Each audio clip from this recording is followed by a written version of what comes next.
Namaste you all. I welcome you all in my YouTube channel Academy of Social Science by Oja sir. And in this video we are going to discuss over some important questions.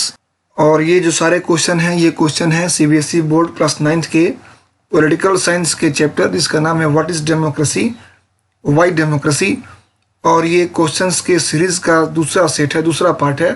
पहला part मैं आपको पहले दे चुका हूँ, आप उसको भी देखें। और ये रोज 10-10 क्वेश्चन का मैं आपको देता हूँ सेट, ताकि आपका प्रिपरेशन होता रहे आपके एग्जाम के लिए। आइए शुरू करते हैं पहले प्रश्न को। सभी प्रश्न अत्यंत ही महत्वपूर्ण है, आप इसको जरूर याद रखें। पहला प्रश्न है, name the famous political party of Mexico. Mexico की फेमस पॉलिटिकल पार्टी कौन सी थी? तो उसका नाम है institutional revolutionary party, PRI। Second question है, do the women of Saudi Arabia have the right to vote. कि क्या सऊदी अरबिया की महिलाओं को वोटिंग राइट है?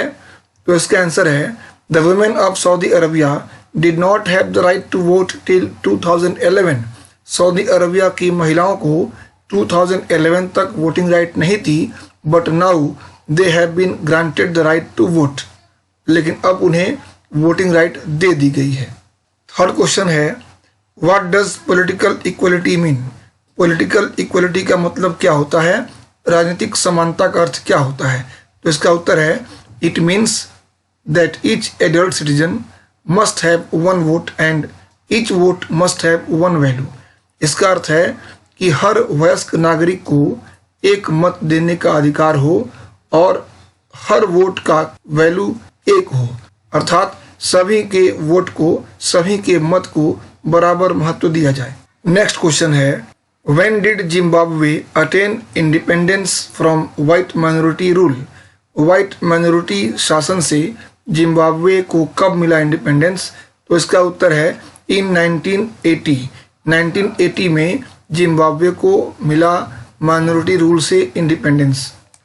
नेक्स्ट क्वेश्चन है, which party of Zimbabwe helped its country to gain independence. Zimbabwe में किस पार्टी ने अपने देश को स्वतंत्रता पाने में मदद किया था? तो वह पार्टी थी the Zanu PF party. Next question, what is peculiar about rule in Zimbabwe. Zimbabwe के शासन के संबंध में सबसे महत्वपूर्ण और पेकुलियर क्या था? तो वह था, सिंस इंडिपेंडेंस, आज़ादी के समय से ही, it has been ruled by only one party. इस पर केवल एक ही पार्टी का शासन था, एंड वन पर्सन, और इस पे शासन करने वाला व्यक्ति भी केवल एक ही था, रॉबर्ट मुगाबे जिसका नाम था। और यह रॉबर्ट मुगाबे जानु PF पार्टी से संबंधित था। तो यह इसकी विशेषता थी जिम्बाब्वे के शासन व्यवस्था की।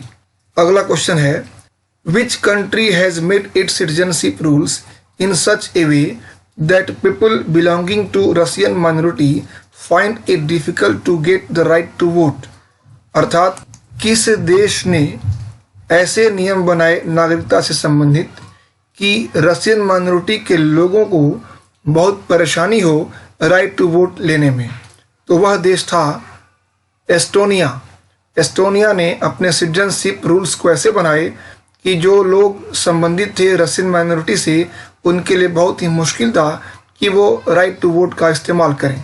नेक्स्ट क्वेश्चन है, in which country does the vote of an indigenous citizen have more value than that of migrants from other country.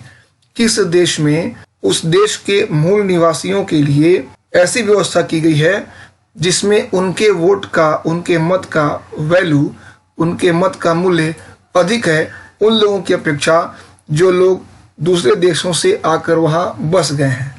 तो वह देश है फिजी। फिजी में ऐसी व्यवस्था है कि जो मूल निवासी हैं फिजी के, उनके मत का मूल्य, उनके वोट की वैल्यू बाहर से आकर बसे लोगों की तुलना में अधिक है। फिजी में मुख्य रूप से इंडियन लोग ज़्यादा हैं और वो वहाँ जाकर बस गए हैं।